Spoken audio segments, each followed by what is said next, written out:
जय सच्चिदानंद।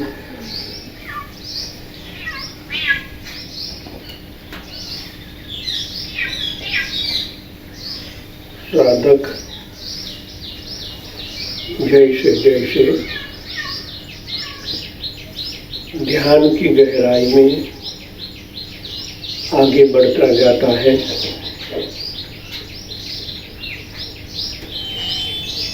तब इस आधार विद्या सर्वत्र अनुभूति कराती रहती है।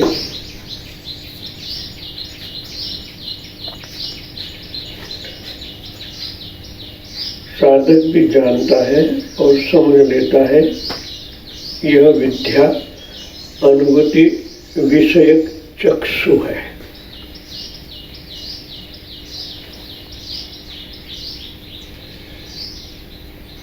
विद्या शब्द का उपयोग होता है तभी हमें विद्या का शब्द का अर्थ जैसे हम समझेंगे, तभी ये आध्यात्म जगत के अंदर जो हो रहा है, जो होने वाला है, उनका ज्ञान मिलेगा। विद्या माने बाहर के जगत में हम विद्या को पुस्तक विद्या कहते हैं, जो हमने प्राप्त की है। उपाधि, जो विद्या से हमें उपाधि, डिग्रियां, अनुभूति, अनुभव बाह्य जगत के होते हैं, उनको विद्या कहा जाता है। मगर आध्यात्मिक जगत में, योग में, जब आप परमात्मा के ऐश्वर्य के साथ योग करते हैं, तब जो विविध ज्ञान आपके अंतःकरण में पैदा होने लगता है, उनको विद्या यानी ज्ञान कहते हैं। ज्ञान माने प्रकाश। ये हमें ध्यान रखना है, जब भी विद्या शब्द का उपयोग किया जाए आध्यात्मिक जगत में, तब उन्हें विविध प्रकार के परमात्मा का ऐश्वर्य, परमात्मा का प्रकाश रूपी जो शक्तियाँ इस ब्रह्मांड में व्याप है, उनका ज्ञान, उनके साथ योग करना, उनके साथ जुड़ना, इस संदर्भ में यहाँ कहा गया है।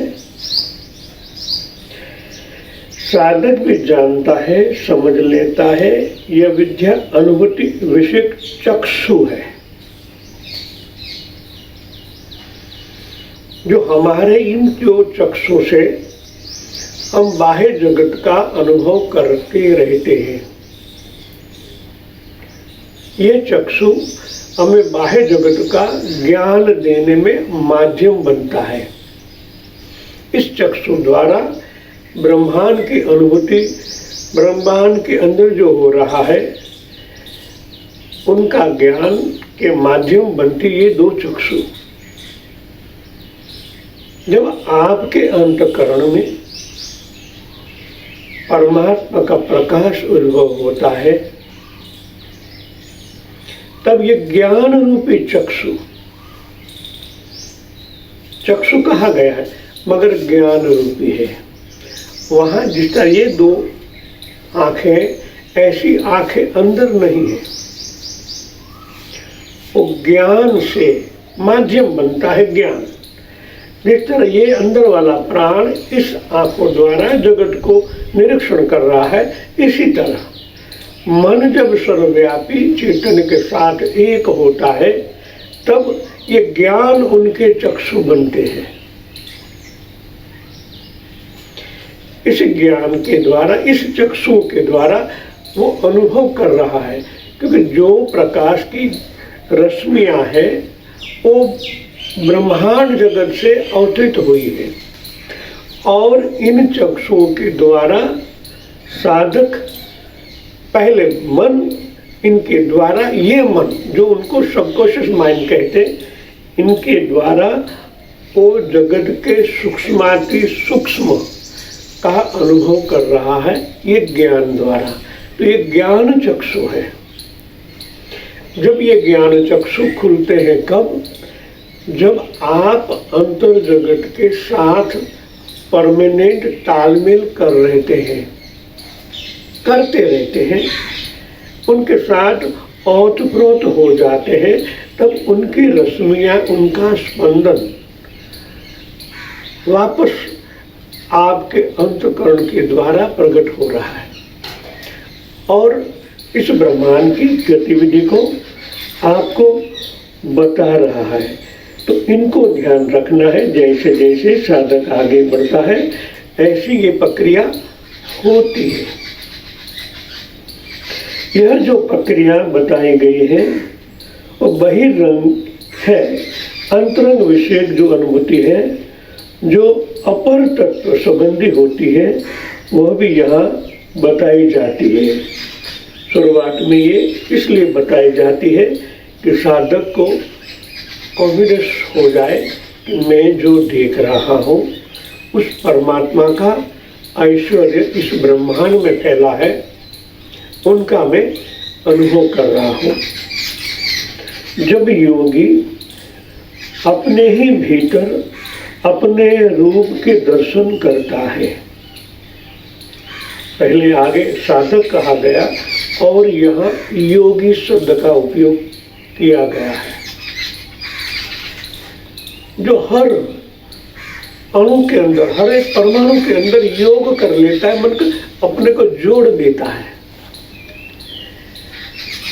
तब उनको योगी कहा जाता है। तत्पर हो जाता है, उनके साथ एकाकार हो जाता है, तब भीतर अपने स्वरूप का दर्शन करता है।